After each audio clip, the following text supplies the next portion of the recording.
Paz do Senhor, meus amigos. Com grande alegria que estou aqui nessa noite. Recebemos a grande oportunidade, o dom de Deus, a vocação de estarmos aqui nesse momento para falarmos um pouco das Escrituras. E quero agradecer desde já também a minha liderança, as pessoas que estão à frente desse trabalho e que nos deram a oportunidade de estarmos aqui, de falarmos um pouco do amor de Jesus Cristo, falarmos um pouco sobre o Evangelho, sobre fé e principalmente essa temática que nós vamos trabalhar ao longo desses dias, que é a gratidão, nós estamos com uma campanha muito importante aqui durante esses dias. Nós estamos com um tema de gratidão que tocou ao coração do nosso pastor. E nós estaremos, então, compartilhando um pouco, nós estaremos aqui trazendo uma palavra um pouco mais profética, introdutória para esse tema que nós vamos viver tanto. Para isso, a gente vai pegar uma temática que está no livro de 1 Crônicas, capítulo 16, verso 8, Se você quiser abrir e acompanhar todas as referências, vai ser muito importante porque nós vamos trazer aqui diversas referências das Escrituras, das quais vai nos dar embasamento para nós passarmos a ideia daquilo que nós queremos colocar ao coração de vocês. Então, quando a gente parte ali para 1 Crônicas, capítulo 16, o verso 8, ele fala, tem uma versão que diz, dei graças ao Senhor, invocai o seu nome, proclamai os seus feitos entre todos os povos. Tem uma outra versão que fala, louvai ao Senhor, e proclamar os seus feitos entre todos os povos. Então, este verso me trouxe à mente dois pontos específicos, das quais a nossa igreja, que foi fundada aqui nesta quadra, que está aqui neste local, teve como base, nesse momento agora que nós estamos passando esse mês, nós, como falamos, estamos passando a ideia da gratidão de tudo aquilo que o Senhor Jesus fez, tem dado a nós, principalmente a questão da construção desse templo, dos anexos que nós temos aqui do lado, das pessoas que já vieram visitar, já perceberam o quão rápido foi e o quão grande foi o mover de Deus em prol da nossa igreja. Então, essa é a primeira temática da ideia que nós queremos passar hoje, que é, de fato, nós trabalharmos a gratidão, externarmos a gratidão a Cristo, a Deus, por ter nos dado tamanha graça e tamanha misericórdia de nos ajudar na construção desse templo maravilhoso, que comporta muitas pessoas, para momentos de comunhão que nós teremos aqui e também alguns trabalhos específicos que nós teremos ali no anexo. Essa passagem ela é muito importante porque o rei Davi falou com Asaf para que todos os seus parentes, nesse dado momento, fizessem louvores entoando salmos de gratidão a Deus. Então, essa passagem ela traz essa temática de salmo de gratidão de Davi. Então, esse primeiro termo, gratidão, esse primeiro espaço, gratidão, a gente vai trabalhar ele posteriormente, porque agora a gente quer trabalhar concomitantemente a parte posterior a esse termo de engrandecer ao Senhor, que é o proclamar seus feitos em todos os povos. Como nós bem sabemos, principalmente a nossa igreja, isso é uma ideia universal, mas a nossa igreja ela nasceu no coração do nosso presidente, nasceu no coração do nosso pastor, nosso pastor dirigente, e essa ideia da igreja que nós temos aqui de evangelizar essa quadra e falar do amor do evangelho para as pessoas dessa quadra tem que entrar também em nossos corações, Então é por isso que nós vamos trabalhar hoje exatamente isso, a mistura entre a gratidão, e a segunda parte desse versículo, que é de entoar salmos de gratidão, e a segunda parte que é de nós irmos e falarmos sobre os grandes feitos que o Senhor nosso Jesus fez. E para que melhor do que grandes feitos materiais que o Senhor Jesus tem feito por nós aqui nesse lugar. Para nós compreendermos algumas diferenças, nós vamos falar um pouco sobre o que nós chamamos de fé abraâmica e fé babilônica.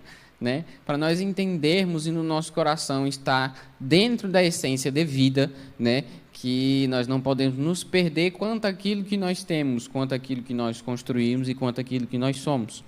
Para isso, nós vamos começar falando um pouco sobre fé babilônica, né? Uma passagem em que vai remeter a Gênesis capítulo 11, do verso 1 ao 8.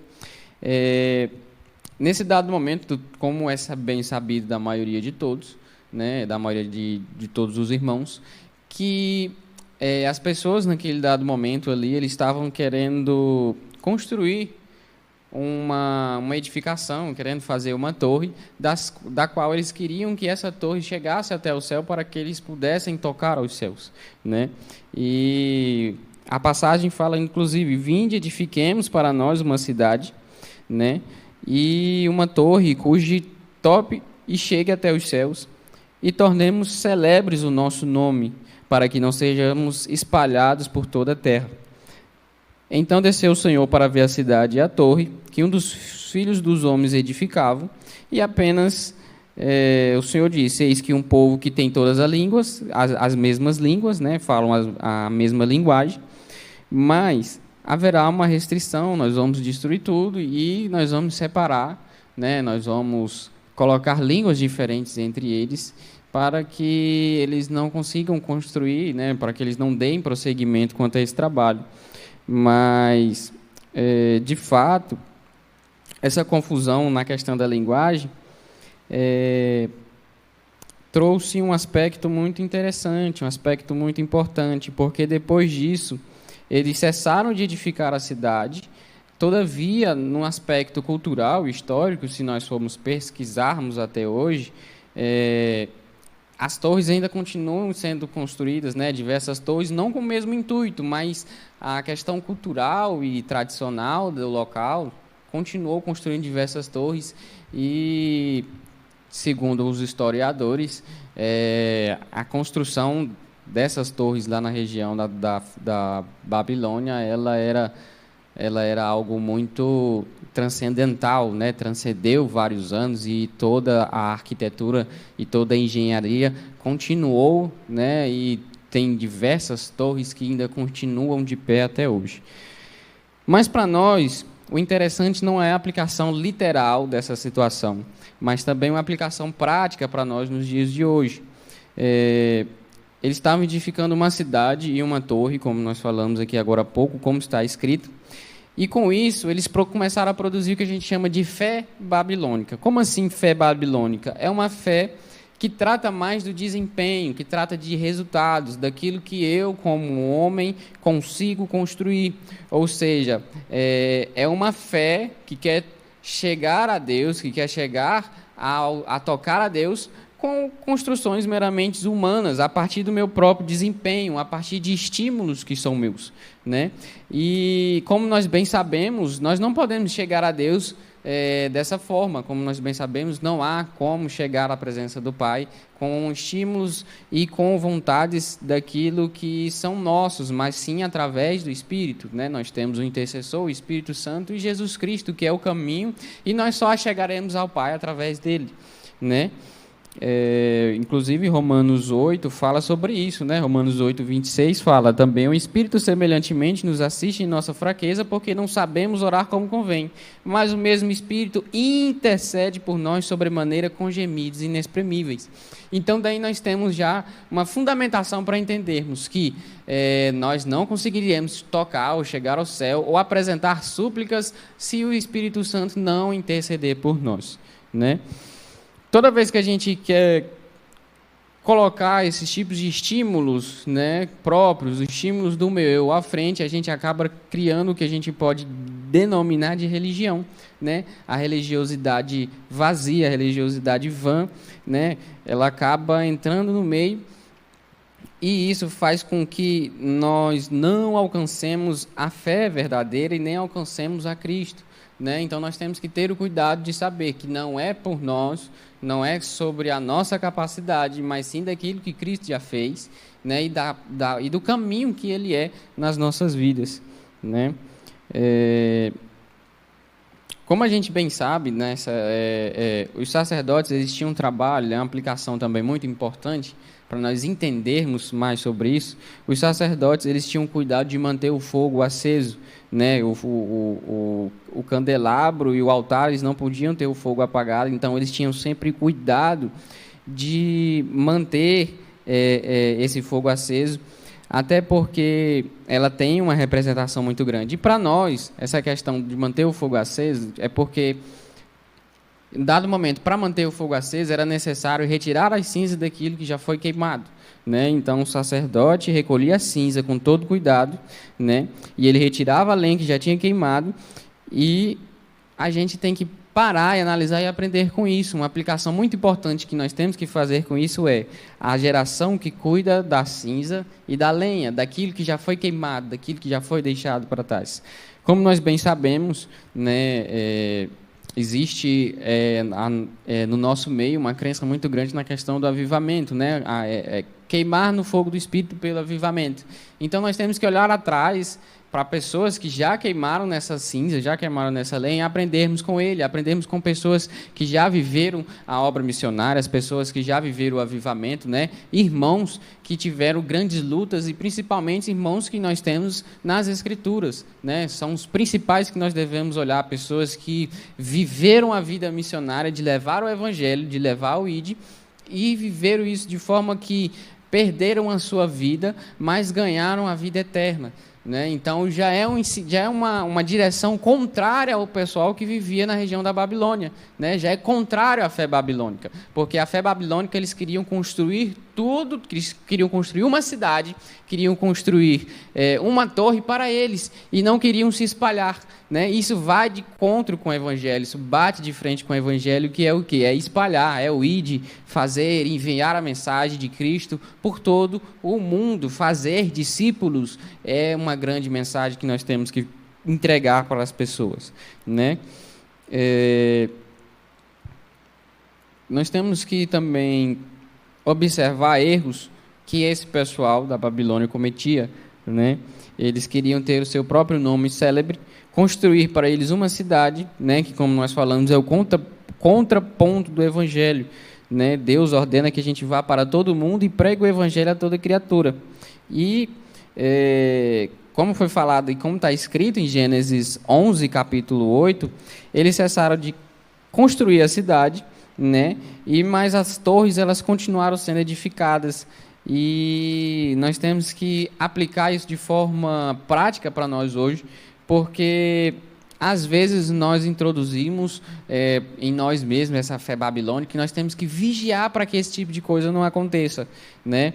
Quando a gente valoriza demais a performance, a gente valoriza demais o resultado, a gente valoriza o desempenho, acaba que a gente cai no próprio eu, e isso acaba influenciando o nosso ego. Então, a gente tem que tomar cuidado todo dia quando nós vemos os frutos acontecendo, quando nós vermos as coisas acontecendo, mas nós temos que olhar no nosso coração e falar: não sou eu que estou conseguindo cumprir tudo isso, não vem de mim, né? Mas, na verdade, é Cristo que está frutificando através de nós, como nós bem sabemos e como todo mundo já conhece dentro do Evangelho, né?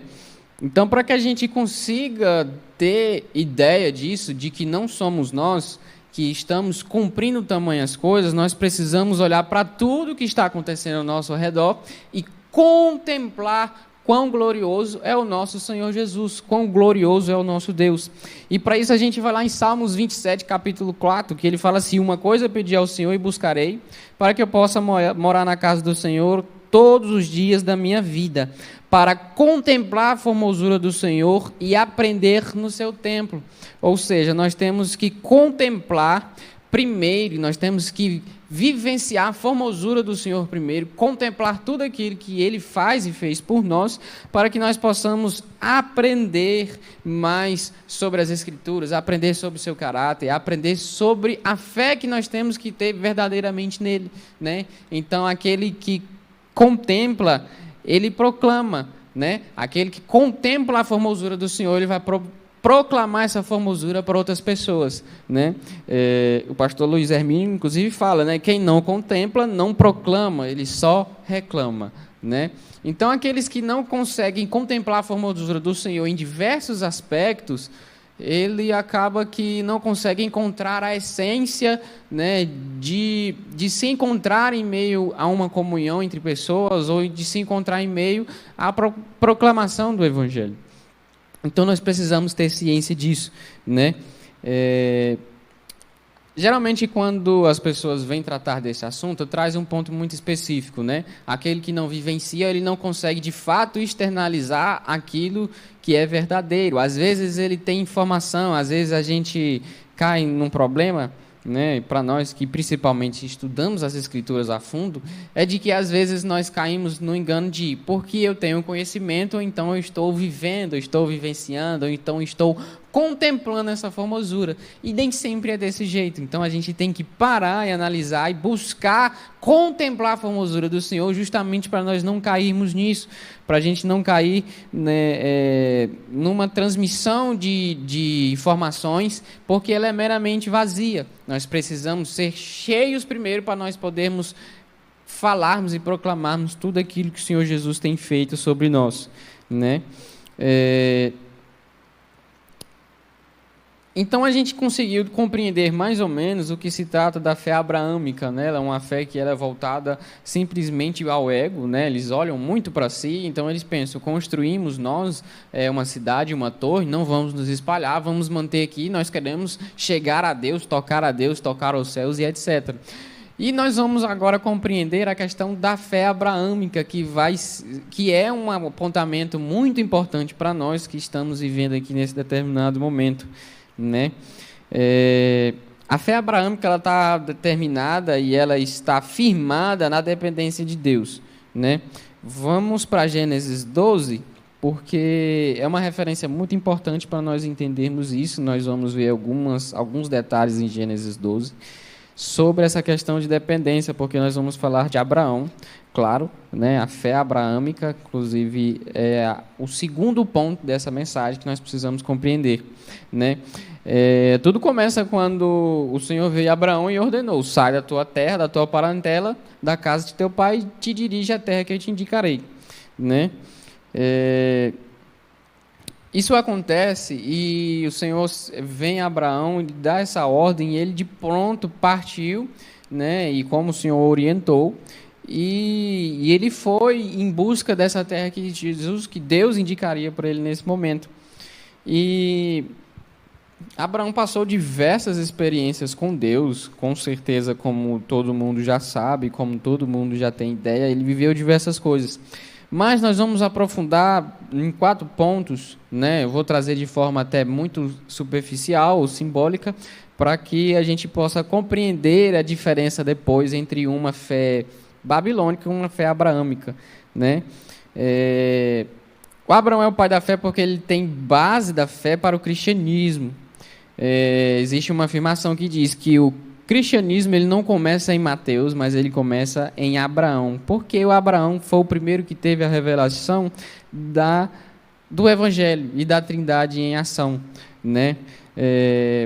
Mas como assim Abraão teve essa primeira revelação do Evangelho, esse contato e etc? Nós temos algumas referências que vão nos dar base para esse entendimento que os grandes doutrinários e teólogos partem desse pressuposto, né, o entendimento até muito firmado entre a maioria dos teólogos, de que Abraão realmente foi o pai da fé, não somente porque ele exerceu a fé, mas porque ele teve esse contato e contemplou toda uma vida com base na fé, antes de todo mundo, o primeiro entre todos, né?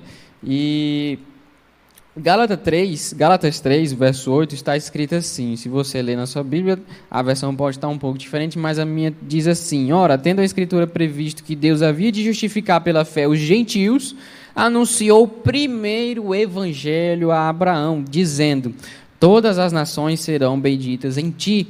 Então nós já percebemos que em Gálatas 3, já lá no Novo Testamento, depois de muito tempo passado após Abraão, a gente vê que o grande mistério revelado a Abraão foi algo que mudou a vida dele e realmente o fez se tornar pai da fé, né? Não somente pelo fato que aconteceu com ele e o seu filho, né? O fato dele ir com fé e sacrificar o filho, mas também por ele ter tido esse contato, né? Então nós vamos entender que esse contato com essa revelação se dá na caminhada que Abraão teve, né? A caminhada profética que ele teve. Ele saiu sem saber que direção ia.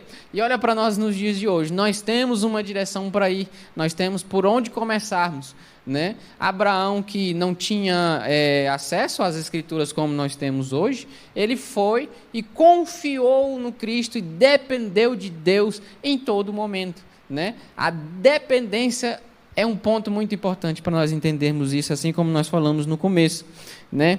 E nós precisamos entender que Abraão ele teve um encontro muito importante, né? Ele teve uma revelação e ele teve um contato muito importante no capítulo 18 de Gênesis, né? Nós vamos ler aqui um pouco alguns versículos. A partir do verso 1, né, ele fala o seguinte: o Senhor apareceu a Abraão no bosque sagrado dos Carvalhais de Mamre, quando ele estava assentado à entrada de sua tenda, na hora mais quente do dia. Abraão ergueu os olhos e observou 3 homens em pé a pouca distância. Assim que os viu, saiu da entrada de sua tenda, correu ao encontro deles e prostrou-se, encostando seu rosto no chão. Então ele declarou: meu Senhor, se encontrei graça aos teus olhos, não passes pelo teu servo sem te deteres por algum tempo. 2 pontos importantes. A Bíblia fala, esse versículo 12, ele fala: e viu e observou 3 homens em pé. A grande maioria dos doutrinadores e teólogos falam que este é um momento em que nós, na teologia, falamos e chamamos de teofania, né? Que é quando Deus, em sua forma triuna, né? Nesse momento aqui, 3 homens se apresentam a alguém para transmitir alguma ideia, um direcionamento, uma mensagem, para de alguma forma exercer a sua vontade sobre alguma situação. E nesse momento, Deus, com a sua forma e essa teofania, essa apresentação de Deus, veio até Abraão. Então muitos acreditam que, na verdade, Abraão teve esse contato primeiro com a trindade divina. É uma trindade que não é material, mas é uma trindade espiritual, uma trindade que representa a imagem de Deus. Então muitos acreditam que, se ele teve encontro com essa trindade, então ele teve o contato diretamente com o Evangelho, ele viu a Jesus Cristo, ele viu ao Espírito, ele viu a Deus. Se a gente parte desse pressuposto, então nós entendemos que Abraão contemplou toda a formosura, né, de uma trindade, e ele conseguiu proclamar isso para todas as pessoas que ele viu e que ele viveu após isso, né? Então está aí um ponto muito importante. Se nós contemplarmos a formosura de Deus em todas as coisas na nossa vida, nós teremos suficiência para falarmos e proclamarmos o seu reino, né? Esse momento que ele teve trouxe a ele uma grande mudança, e como nós bem sabemos, ele andava em comunhão com Deus em todos os lugares que ele passava, né? Em todos os pontos que ele passou, ele deixou altares e ele fundou altares, e ele sempre estabelecia um altar, né?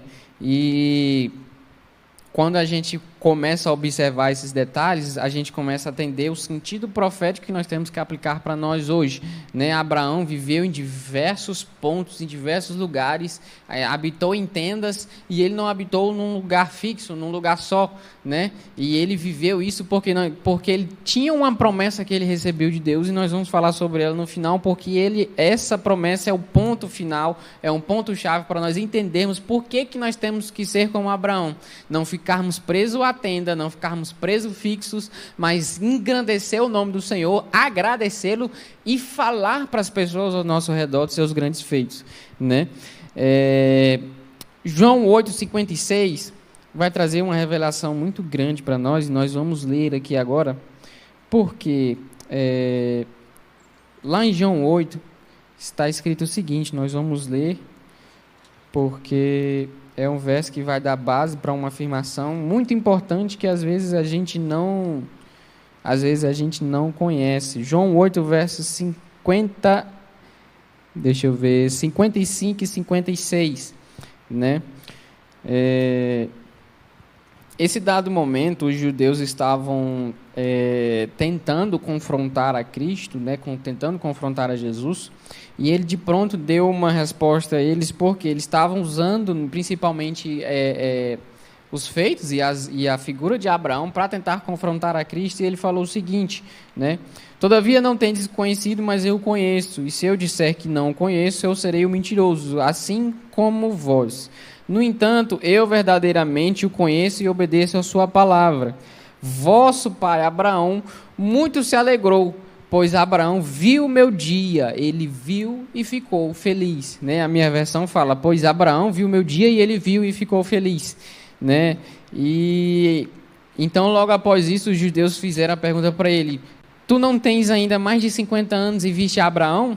E Jesus logo responde para eles, em verdade vos digo, né? A minha versão fala, vos asseguro, antes que Abraão existisse, eu sou, né? Então a gente começa a observar aqui que todo esse encontro faz sentido, né? Gálatas 3 fala, Abraão viu e foi anunciado o evangelho a ele primeiro, e antes de Abraão existir, Jesus fala, em verdade vos digo, vos asseguro, antes que Abraão existisse, eu sou. Por quê? Porque ele é o cordeiro morto desde a fundação do mundo, ele é o primogênito dentre os mortos, né? Ele é aquele que estava em Deus, a Bíblia fala que Jesus estava no seio do Pai, e ele era um mistério escondido e que ele é revelado, né? Lá, se eu não me engano, se não me falha a memória, em Colossenses vai dizer que ele era um mistério que foi revelado a nós e que ele é antes de Abraão. Então, se a gente começa a partir do pressuposto que os teólogos dizem de que ele teve esse contato com essa trindade divina e ele viu o dia do Senhor, ele viu a Jesus Cristo, então nós bem sabemos que Abraão foi o primeiro que teve contato com a fé, com o Evangelho, né? Gálatas ainda afirma isso claramente para nós, Gálatas 3, verso 8. Então, tudo aquilo que nós precisamos entender é que um homem que não tinha acesso às Escrituras, ele teve um contato e ele contemplou a formosura e viveu profeticamente proclamando, né, esse evangelho, e ele viveu esperando uma promessa muito firme, muito grande, né? Ele teve esse contato e Hebreus 7 vai corroborar ainda mais, né? Nós vamos ler aqui Hebreus 7, se você quiser acompanhar, é muito importante porque faz parte do raciocínio que nós temos, né? Hebreus 7, do verso 1 a 3, vai falar sobre um momento em que Abraão ele viveu e ele teve essa comunhão e esse contato, ele fez altares, né, para engrandecer o nome do Senhor, e Abraão também entregou o dízimo de tudo em primeiro lugar, né? E verso 2 fala, verso 2 do capítulo 7 de Hebreus, para o qual também Abraão entregou o dízimo de tudo em primeiro lugar. Seu nome quer dizer rei de justiça e em segundo lugar rei de Salém, que significa rei da paz. Sem pai, sem mãe, sem origem nem antepassados, sem princípio de dias nem fim de vida. No entanto, por ser a semelhança do Filho de Deus, ele permanece sacerdote perpetuamente, né? Ele viu na figura de Melquisedeque a figura de Cristo, né? Por isso que o verso 3 fala, sem pai, sem mãe, sem origem nem antepassado, sem princípio de dias nem fim de vida, porque quando ele fala sem pai, sem mãe, ele está falando na verdade não da vida material de Cristo, né? Como bem sabemos, ele é desde o início, ele era o verbo, ele estava com Deus e o verbo era Deus, né? Então, como nós bem sabemos, a trindade ela funciona aqui nesse momento, né? A trindade 3 em 1. E ele permanece sacerdote perpetuamente, né? Sacerdote, depois do sacrifício na cruz, se entregar como cordeiro, ele se torna sacerdote. É por isso que o véu do templo se rasga, né? A Bíblia fala sobre isso. Então, Gênesis 22 também é uma referência, se você quiser ler, a gente não vai aprofundar sobre. Ou seja, a fé abraâmica fez ele enxergar e ele viver tudo isso, fez ele compreender toda essa caminhada e fez ele viver, não fixamente, mas vivendo profeticamente e proclamando a vontade do Senhor Jesus Cristo, né? E, inclusive, o sacrifício que ele teria que fazer do seu filho Isaac é uma aplicação, um apontamento, né? Exatamente para a cruz, como nós bem sabemos. Para nós finalizarmos a ideia da diferença entre a fé babilônica e a fé abraâmica, é que a fé abraâmica ela tem que ser um fundamento para a igreja, né? A gente tem que usar ela como fundamento e não a fé babilônica, porque não é através do desempenho que nós tocamos a Deus, né? Mas sim pela fé em Cristo Jesus, né? E pelo contato com o nosso intercessor Espírito Santo, né? E aqui entra um ponto muito importante, que é a promessa que Abraão teve e recebeu de Deus, e ele viveu esse propósito na sua vida até o último dia de sua vida, né? Hebreus 11, verso 8 e 10 diz: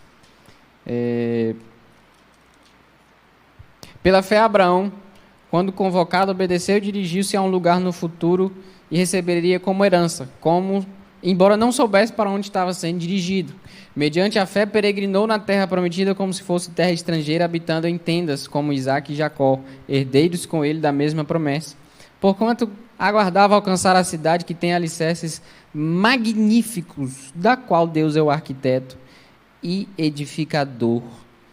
O verso 10 é o ponto-chave importante que nós temos que apegarmos e aplicar para nós.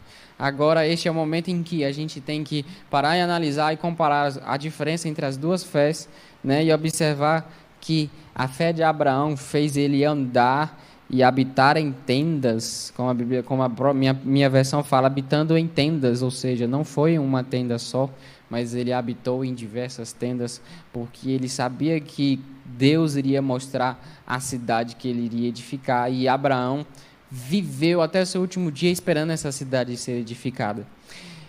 E aqui a gente começa a entender e se perguntar, mas que cidade é essa edificada e por que Abraão morreu esperando essa cidade edificada?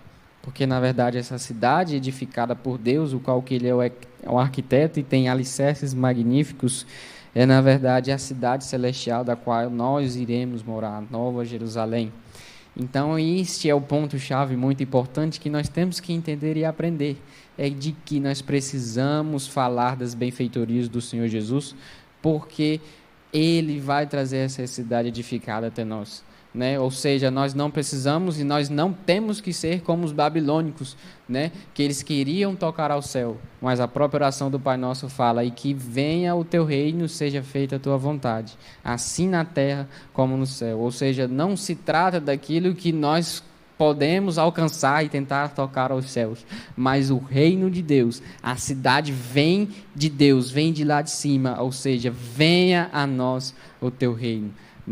E nós precisamos ter esse tipo de fé, nós precisamos entender isso, que na verdade nós precisamos agradecer, engrandecer o nome do Senhor, dar graças a Ele e falar sobre essas benfeitorias que Ele fez em nossas vidas. A primeira, o dom da vida, a salvação, a graça e a oportunidade de nós estarmos aqui e nós falarmos do Evangelho. Para nós, que nós estamos aqui com esse templo construído, com esses anexos construídos, nós temos que engrandecer o nome do Senhor, porque isso é um favor ainda maior que Ele fez por nós. E por isso nós temos que engrandecer o seu nome. Nós temos que viver como Abraão, que ele esperou essa cidade ser construída. Ele não veio para construir, ele não construiu uma cidade nem uma torre, mas ele estava esperando a cidade qual Deus é o arquiteto, Deus é o construtor. Ou seja, o fundamento da minha fé, ela não constrói nada para tocar a Deus, mas espera que Deus construa. Essa é a diferença principal entre a fé babilônica e a fé abraâmica. E a gente volta, como nós bem entendemos, e como já citei, 1 Crônicas, capítulo 16, demos graças, pois, ao Senhor, porque Ele é o nosso Deus, Ele nos traz todas essas benfeitorias e nós temos que proclamar a sua vontade e contar para as pessoas dessa quadra sobre as suas benfeitorias. Então, nós temos que trabalhar para esses propósitos que Deus deixou para nós, esses propósitos universais, que é de ir, de fazer discípulos, ir de proclamar o Evangelho, fazer discípulos, falar sobre as benfeitorias que o Senhor Jesus faz sobre as nossas vidas. e com isso nós estaremos esperando a volta dele, né? Estaremos esperando o arrebatamento, viveremos as bodas, né? Haverá o estabelecimento do milênio e a Nova Jerusalém virá logo após, e nós precisamos viver desse jeito, como Abraão, profeticamente, entendendo que nós precisamos falar das benfeitorias de Jesus Cristo, né? No mais é isso, que a gente possa entender que a gratidão ela vem acompanhado desse testemunho, né? Nós que contemplamos as benfeitorias do que Deus tem feito em nossas vidas, nós temos que proclamarmos isso às outras pessoas, para que elas entendam a essência do Evangelho, entendam a essência de Cristo, e eles entendam a essência do amor de Deus, né? No mais, eu agradeço a oportunidade, que Deus possa falar ao coração de todos, e que nós possamos aplicar isso de forma prática em nossas vidas, né? Assim como na nossa liderança de forma geral, entende que nós precisamos evangelizar essas pessoas, nós também precisamos abrir o nosso coração, nos apegarmos a isso e irmos e fazer discípulos. Ide e fazei. Essa é a ordenança que o Senhor Jesus deixou. E aqui eu agradeço a oportunidade em nome de Jesus.